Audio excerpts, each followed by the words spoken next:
자, 이번 시간은 이제 부동산 학개론 중에서 총론부터 보실 거예요. 자료 이제 나간 거 보시게 되면 이게 거의 전부입니다. 그래서 이런저런 내용들 되어 있고요.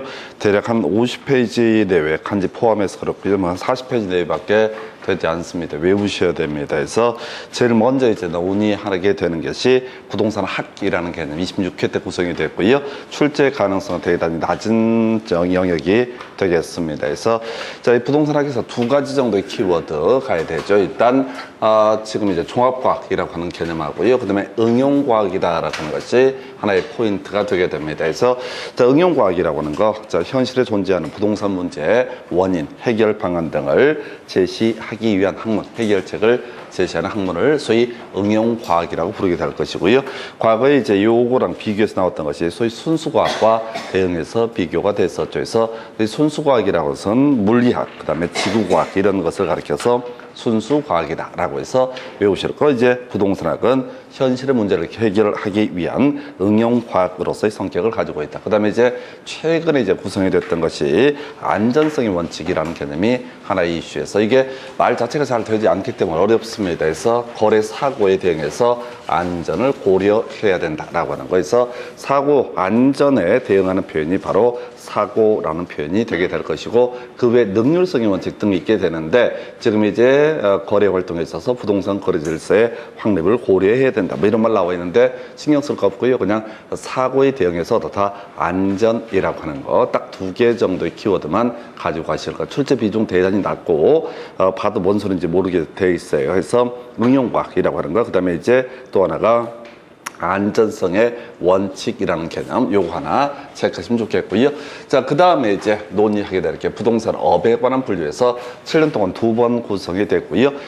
여러분 자료에는 제가 미리 정리를 해놨어요. 그래서 자, 부동산 업의 분류라고 해서 부동산의 임대업 해서 주, 비, 기 이렇게 제가 밑줄 그어놨고요. 그 다음에 이제 부동산 개발 및 공급업 주, 비, 기라고 되어 있습니다. 그 다음에 부동산 관리업, 자, 그 다음에 주, 비 나와 있고 기타 엑스표 되어 있어요. 그 다음에 부동산 중개 및 대리업, 투자자문업, 감정평가업 이런 식으로 해서 우리가 좀 세분화된 분류를 보게 되면은 부동산업이라고 하는 거, 임공관중자감이라고 해서 임대업이라고 하는 거, 공급업이라고 하는 거, 관리업이라고 하는 거, 그 다음에 중개 및 대리업, 투자자문업, 평가업에서 일단 바로 다 외우고 들어가셔야 되죠. 그래서 다른 것과 다르게 이 관리업이라고 하는 것은 주, 비는 들어가는데 기타는 포함되지 않는다 해서 지금 마지막 문제도 그랬었고요. 제일 유력한 지문 중에 하나가 부동산 업의 분류로서 틀린 것을 고르시오 이런 식의 지문을 구성할 때 기타 부동산 관리업 이런 것은 존재할 수가 없다. 아예 답을 외우고 들어가셔야 돼. 그리고 또 하나의 쟁점이 부동산 금융업이라고 하는 것은 존재하지 않는다. 그래서 24회 때가 나왔던 주제가 부동산 금융업에 관한 거에서 우리가 이제 부동산 학회론 목차를 쭉 보다 보면 실질적인 내용들을 보면 뭐 개발 및 관리라든가 또는 정책론, 투자론, 금융론, 감정평가론 이런 식으로 목차가 되어 있어요. 자, 그런데 그 중에서 부동산 금융업이라고 하는 것은 아예 존재하지 않는다라고 하는 거에서 금융업이라는 것에 부동산 한 영역이라는 게 포함될 수 있지 기타 직접 부동산 금융업이라는 것은 존재하지 않는다. 그래서 아예 외우고 들어가셔야 돼. 자, 두 가지 패턴이죠. 임공관중자감이라고 해서 임대업이라고 하는 거, 공급업이라고 하는 거, 그 다음에 관리업, 중개 및 대리업, 투자자문업, 감정평가업 이렇게 외우는 게 정상이고요. 거기에 이제 보통 주비기 이런 식으로 분류가 되는데 일단 임공관중자금 이렇게 치고 들어가셔야 돼요. 근데 그보다 더 중요한 건 답을 아예 외우고 들어가셔야 됩니다. 그래서 기타 부동산 관리업이라든가 또는 또 하나가 부동산 금융업 이런 것은 존재하지 않는다라고 해서 이때 이제 주비기를 갈 때 기타라고 나서 토지라는 것을 의미하게 됩니다. 자, 그래서요 이 토지와 관련해서는 따로 관리할 필요가 없습니다. 그래서 나중에 공인중개사법 영역을 가서 공부하다 보면 중개 대상물의 확인 설명 얘기를 할 때 그런 얘기를 하나 하게 되죠. 바로 토지에 대해서는 따로 관리를 하지 않는다라고 하는 게 하나의 포인트에서 이렇게 두 번째 포인트 자, 부동산 업의 분류 지금 7년 동안 두 문제 구성됐던 거 해서 두 가지 버전 임공관중자금 이렇게 들어가시고 또 하나가 기타 부동산 행정관리가 포함되지 않는다. 그 다음에 부동산 금융업 포함되지 않는다. 바로 외우시면 돼. 이게 뭐 이제 어떤 분이 또 이해 얘기할 것 같아요. 짜증나게. 난 제일 짜증나는 얘기가 이해가 안 되는 얘기예요. 공부를 안 했다는 얘기입니다. 그래서 그냥 단순 암기형이고 이 통계청에서 만드는 자료에서 이렇게 분류를 하고 있습니다. 해서 이제 그 정도로 보시면 좋겠고, 그 다음에 세 번째 분류. 자, 주제이자 부동산의 분류라고 해서 먼저 기술적 개념의 부동산이라고 하는 거, 경제적 개념의 부동산, 법제도적 개념의 부동산 세 가지로 구분을 하게 될 것이고요. 출제하는 기술은요, 기술적 개념의 부동산과 경제적 개념의 부동산을 비교하는 게 거의 대부분의 한 문제. 자, 항상 섞어서 얘기해. 다음 중 최근 30회 때 문제에서는 기술적 개념의 부동산과 경제적 개념의 부동산을 각 옳은 개념을 연결하시오. 이렇게 출제가 됐던 바가 있었고요. 그 다음에 이제 그 전에 나왔던 지문에는 기술적 개념의 부동산은 자, 지금 연공, 위안 이렇게 외워야 되거든요. 자연이라고 하는 거, 공간이라고 하는 거, 위치, 그 다음에 환경이라고 하는 거에서 연공, 위안, 여기다가 이제 한 2개 깔아주고 2개 자산, 자본, 생산 요소, 소비재 이딴 식으로 틀리게 구성을 한 바가 있습니다. 그래서 자연이 무엇인지 공간이 무엇인지 이런 거 물어보지 않습니다. 그래서 연공, 위안이라고 하는 것은 뭐가 된다? 바로 기술적 개념의 부동산이라고 하는 거, 나머지가 자산, 자본, 생산 요소, 소비재라고 하는 것이 경제적 개념의 부동산 이렇게 봤었고요. 그리고 나서 지금 법 제도적 개념의 부동산이라고 해서 자, 토지에 자, 우리 민법 부동산학에서 지금 이제 민법상 부동산 개념을 차용을 하게 되는데 토지와 그 정착물로 정의를 하게 되죠. 그래서 시험 문제는 100% 종속된 정착물하고요, 독립된 정착물 2개를 비교하는 게 문제가 되게 됩니다.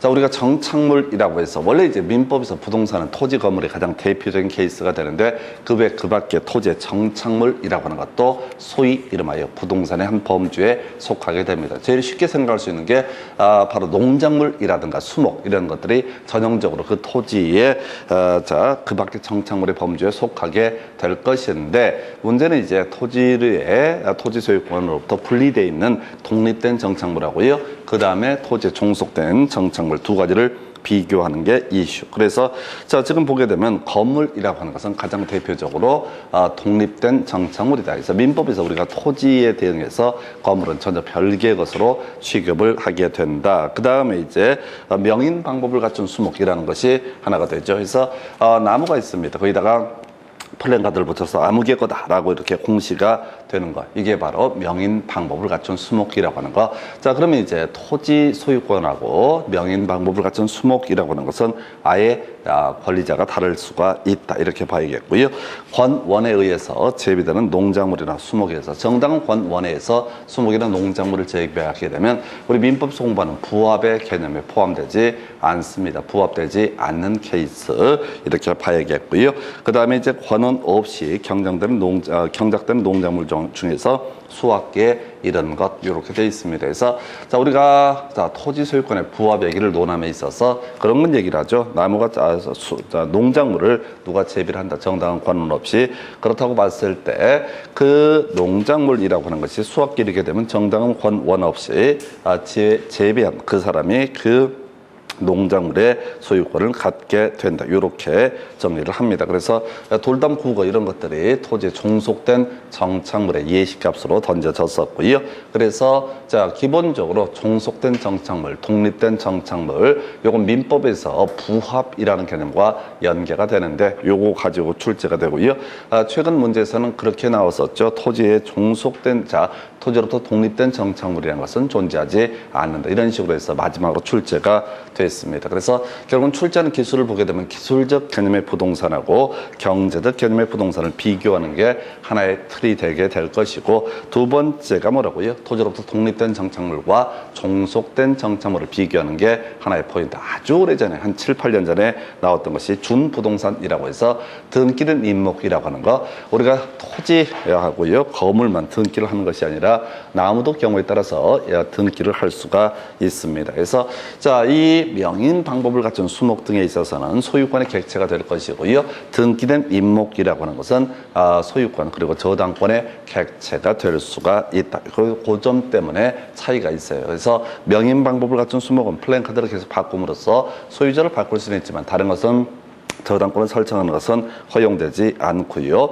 그다음에 등기된 민목이라고 해서 이걸 담보로 저당권을 설정하는 것도 가능하다 이렇게 정의를 합니다. 그 외 공장재단, 광업재단, 나중에 공인중개사법에서 중개 대상물의 범주에 속하는 것 중에 하나가 될 것이고요. 그 외 나머지는 뭐 큰 이슈는 되지 않을 거예요. 그래서 일단은 독립된 정착물, 종속된 정착물 비교하는 것과 기술적 개념의 부동산, 연공 위한 요구하고 그다음에 또 하나가 경제적 개념의 부동산을 비교하는 거에서 문제 틀 자체가 정해져 있잖아요. 그래서 요거 기술적 개념 또는 물리적 개념의 부동산과 경제적 개념의 부동산을 비교하는 게 한 문제. 두 번째 대부분의 문제가 토지로부터 독립된 정착물이냐 종속된 정착물이냐를 가지고 비교하는 게 한 문제. 얘는 이제 거의 2년 내지 2년에 한 번 또는 3년에 한 번꼴로 출제가 되는 그렇게 빈도가 높은 파트가 되겠습니다. 해서 요 정도 살펴드렸고요.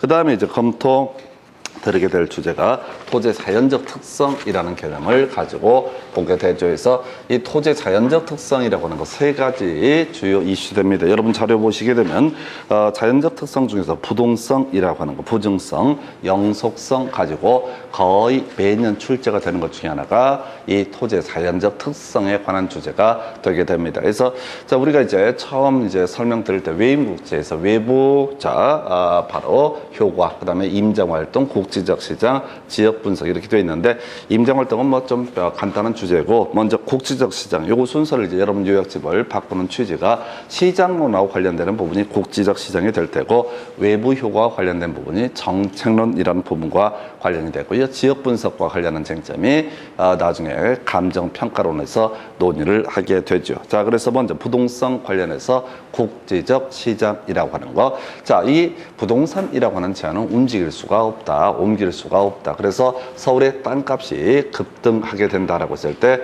인천에 있는 땅을 또는 군산에 있는 땅을 옮겨올 수가 없다. 그래서 지금 이제 국지적 시장이라고 하는 거 어떤 지역은 뜨고 어떤 지역은 뜨지 않는 현상 이런 것을 가리켜서 국지적 시장 관련한 쟁점으로서 국가는 지자체의 상이한 규제와 통제를 받게 된다. 그래서 요 근래 땅값 뜨는 지역 등에 대해서 토지 거래 허가 구역이라는 것을 지정을 하게 될 것이고요. 안 뜨는 지역은 그대로 두게 되죠. 이런 게 어떤 지역은 토지 거래 허가 구역이고 어떤 지역은 아니다라고 하는 거 서로 상이한 규제를 받게 된다. 이런 취지로 가야겠고요.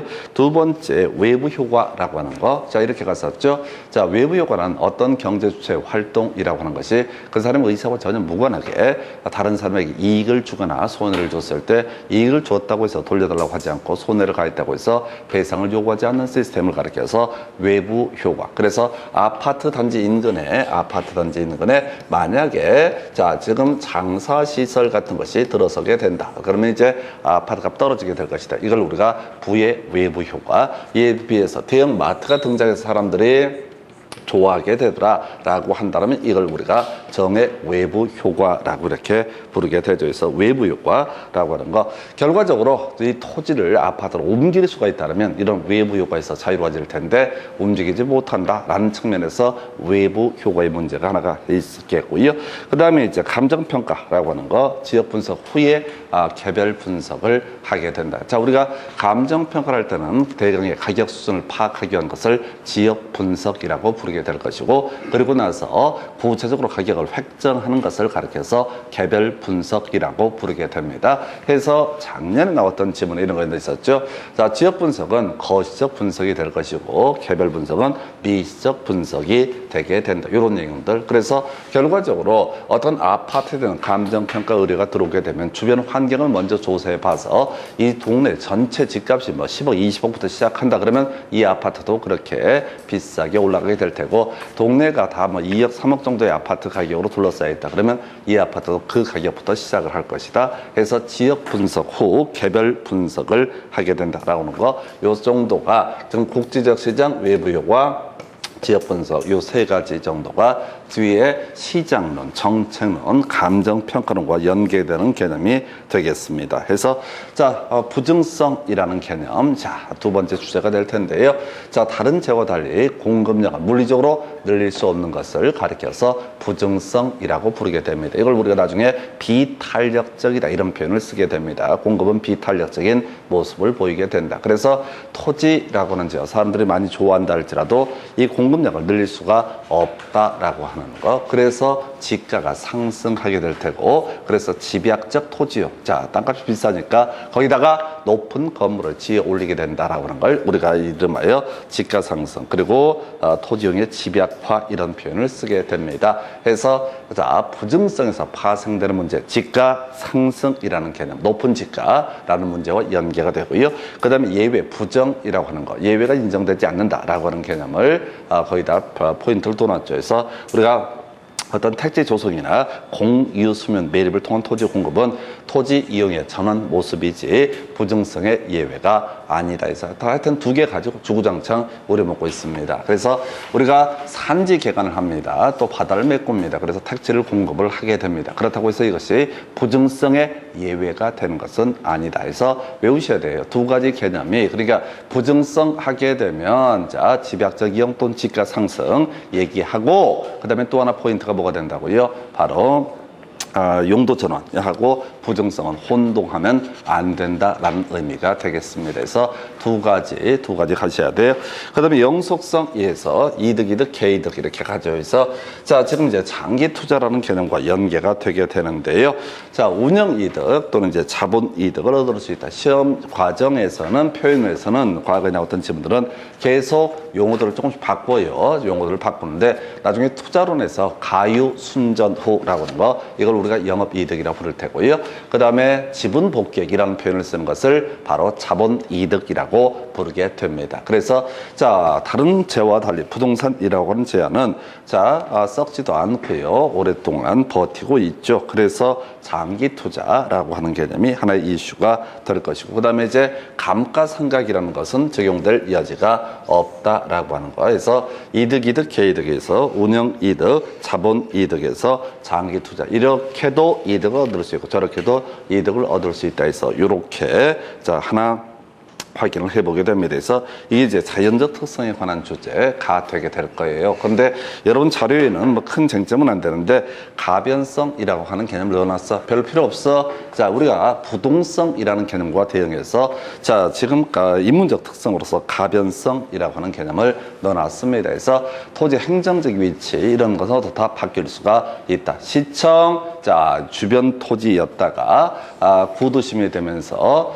완전히 비어버린 땅이 될 수 있겠고, 외곽에 거의 논밭만 있던 땅에 갑자기 시청 주변 토지가 될 수도 있다. 토지 자체는 물리적으로는 이동할 수 없지만 행정적 위치, 경제적 위치 이런 것들은 바뀔 수가 있다라고 하는 거. 그 다음에 이제 앞에서 나왔던 개념, 바로 부증성이라는 개념과 대응해서 용도적 관점에서는 토지 공급을 늘릴 수가 있다. 그래서 이것이 부증성의 예외라는 개념에 속하지 않는다. 이렇게 정리를 해봤었고요. 그 다음에 이제 나중에 경제적 특성 중에서 나중에 필요한 부분인데 희소성 문제하고요, 고가성이라고 하는 거예요. 다 시장론이라는 개념, 또 나중에 희소성이라는 것은 가격의 성립 요소, 감정 평가론과 연계가 됩니다. 어찌됐든 간에 지금까지 문제의 대부분이 뭐야? 거의 99%가 바로 부동성하고요, 그 다음에 부정성하고요, 영속성이라고 하는 세 가지를 가지고 최고 문제는 모든 문제가 구성이 되고 있다. 개별성, 대체 관계가 인정되지 않는 성질. 근데 최근 문제에서 마지막 문제가 그랬지 아마 외부 요구라는 것은 개별성 때문에 발생한다. 틀렸죠? 외부 요구는 뭐가 되는 거야? 바로 부동성과 연계가 되는 개념에 대해서 거기 자료 나와 있는 것처럼 요 정도 외우시면 다 문제 풀 수 있어요. 그래서 문제를 풀어가실 때 해설하려고 하지 마시고 몇 개라도 외우시는 게 필요합니다. 그래서 자, 여기서는 토지 자연적 특성, 부동성, 부정성, 영속성이라고 하는 거. 자, 정신 바짝 차리고 외우시라고. 이제 시간 없어요. 그래서 어차피 떨어지면 1년 개고생 더 해야 됩니다. 그래서 부동성, 부정성, 영속성이라고 하는 거. 요 세 개만 가지고 나중에 거의 제가 자료 정리해 놨잖아요. 쓸데없는 짓거리야. 내년에 기본 쓰려고 한 거니까 의미 없는 짓거리고 세 가지만 정확하게 개념을 잡으시면 됩니다. 그 다음에 이제 부동산 활동에 따른 토지 분류 등에 관한 주제 살펴보도록 하겠습니다. 자, 이거 이제 주제가 상당히 많은데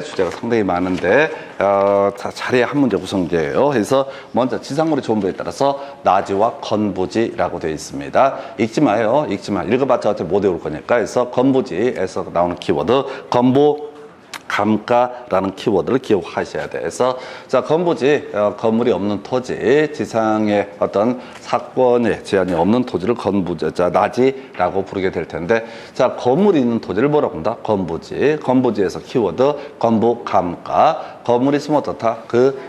토지의 가격이 상대적으로 낮게 평가가 되게 된다. 24회 때 마지막 나왔던 주제. 이걸 건부 감가에 따라서 나지보다 높게 평가된다. 이렇게 해서 틀리게 구성이 됐던 바가 있습니다. 그래서 건부 감가라는 키워드 하나 봐야겠고요. 그 다음에 이제 관점에 따라서 소지, 필지, 획지라고 해서 요거 요렇게 설명을 드렸습니다. 저기 이제 토지가 있고요. 이 소가 풀 뜯어먹고 있다 했을 때 전혀 공부를 하지 않는 사람 입장에서는 이걸 뭐라고 그런다? 자연 상태 그대로의 토지, 소지라는 용어를 쓰게 된다. 그런데 이제 법학을 공부한 사람 입장에서는 필지라는 개념을 생각한다 해서 자, 등기 등록의 단위를 가리켜서 뭐라고 한다? 필지라고 이렇게 부르게 된다. 경제학하는 입장에서 가격 수준이 동일한 토지를 가리켜서 뭐라고 한다? 바로 획지라는 용어를 만들어내게 됩니다. 그래서 가격 수준 해서 읽을 때 제발 쳐 있고 이러면 안 돼요. 그래서 획지 뜻 뭐야? 가격 수준이 비슷한 일단의 토지. 자, 필지는 뭐라고요? 등기 등록의 단위. 획지는 자연 상태 그대로의 토지. 이런 식으로 단순하게 외우셔야 돼. 착실하다고 할까봐 뭐 쳐 읽어요. 쳐 읽으면 외워질 것 같아요. 본인의 분수를 알아야지. 돌아서면 다 잊어먹게 돼 있어요. 단어 하나씩만 외운다고 생각하셔야 돼. 문장을 보시게 되면은 시험 볼 때도 시험 봐서 문장을 읽습니다. 꼬여버려요. 말이 이상하게 꼬이게 되니까. 그저 획지라는 표현은 뭐가 된다? 가격 수준. 그 다음에 필지는 등기 단위. 그 다음에 지금 소지는 자연 상태로 그대로의 토지를 가리켜서 소지라고 이렇게 정의를 합니다. 최근 마지막 시험에서 30회 때 소지라는 것이 출제가 됐었고요. 그 다음에 택지맹지 부지라고 하는 거. 택지, 이미 건축물이 건축되어 있거나 건축이 가능한 토지를 가리켜서 택지라고 이렇게 얘기하죠. 예시할 때 주거용지, 상업용지, 공업용지 이런 식으로 표현을 하기도 합니다. 큰 의미 없고요. 자, 그래서 두 번째 나와 있는 것이 맹지, 도로 접하고 있지 아니한 토지를 뭐라고 한다? 맹지라고 부르게 되죠. 맹지 얘기하면 항상 민법 생각하셔야 돼. 첫 번째 지역권이라고 하는 거 이런 거 있었죠. 자, 맹지가 있습니다. 그리고 도움이 필요합니다. 그래서 이걸 우리가 요역지, 도움을 주는 토지를 뭐라고 한다? 승역지 이렇게 정의를 하게 되죠. 그래서 자, 요역지 소유자와 승역지 소유자가 지역권 설정 계약, 설정 등기를 통해서 지역권이라는 권리를 취득을 하게 되면 지역권자 이 땅을 나다낼 수 있다. 그러나 점유를 전제로 하는 것은 아니기 때문에 반환 청구권 인정되지 않는다. 이런 게 이제 지역권에 관한 부분이 되겠고, 주의 토지 통행권이라고 해서 맹지 소유자가 역 토지를 나다낼 수 있는 권리를 주의 토지 통행권이라고 정의를 하게 되죠. 그래서 주의 토지 통행권은 장래 토지 형상을 고려할 필요는 없었고요. 원칙적으로 유상인데 토지 분할로 주의 토지 통행권을 가지게 되면 이것은 소위 뭐가 되게 될 것이고, 자, 지금 이제 무상이 될 테고, 이걸 다시 양수한 사람은 어떻다? 다시 유상이 되게 된다. 이런 식의 내용들. 다시 돌아가서 부지, 마지막 주제, 바닥 토지라는 것을 총칭하는 개념 이렇게 되어 있습니다. 별 포인트 없어요. 애쓸 거 없어, 애쓸 거 없어. 쉬운 거 잘해야 돼. 바닥 토지는 하천부지, 뭐 도로부지 이런 식의 예시들을 하면서 일정한 용도로 사용되고 있는 토지의 바닥 토지를 총칭하는 개념을 부지. 그래서 바닥 토지를 뭐죠? 부지 이런 걸 위주로 외우시는데 쓸데없는 짓거리야. 그냥 기본만 계속 하시면 좋겠고요. 그 다음에 이제 법지, 빈지, 포락지라고 하는 거 세트로 가야 되죠. 자, 그래서 요렇게 법지, 빈지, 포락지는 요렇게 예시를 하게 됩니다. 자, 그래서 자, 이렇게 도로가 있고요. 해변가가 있다. 자, 그랬을 때 이 도로에서 이쪽 내려가는 토지 경사면을 가리켜서 법지라고 불렀던 것이고요. 그 다음에 법지 내려가서 바닷가에 조개도 있고 갯벌도 있고 이걸 뭐라고 한다? 빈지라고 불렀었고, 그 다음에 바다 밑에 잠겨 있는 토지를 뭐라고 한다? 포락지라고 이렇게 되게 됩니다. 그래서 자, 법제 기본 정의, 법적으로 사소유권이 인정되지만 쓸모가 없는 토지를 뭐라 부르고? 법지라고 부르게 될 테고, 빈지라고 하는 거 해변가의 토지를 얘기한다. 사소유권 인정되지 않습니다. 국가 지자체 소유예요. 국가의 소유가 될 테고 그런데 이용 실익이 있는 토지 이런 의미고요. 그 다음에 수면 밑으로 하천 밑으로 바다 밑으로 잠겨 있는 토지를 가리켜서 포락지라고 해서 하여튼 요 근래는 법빈포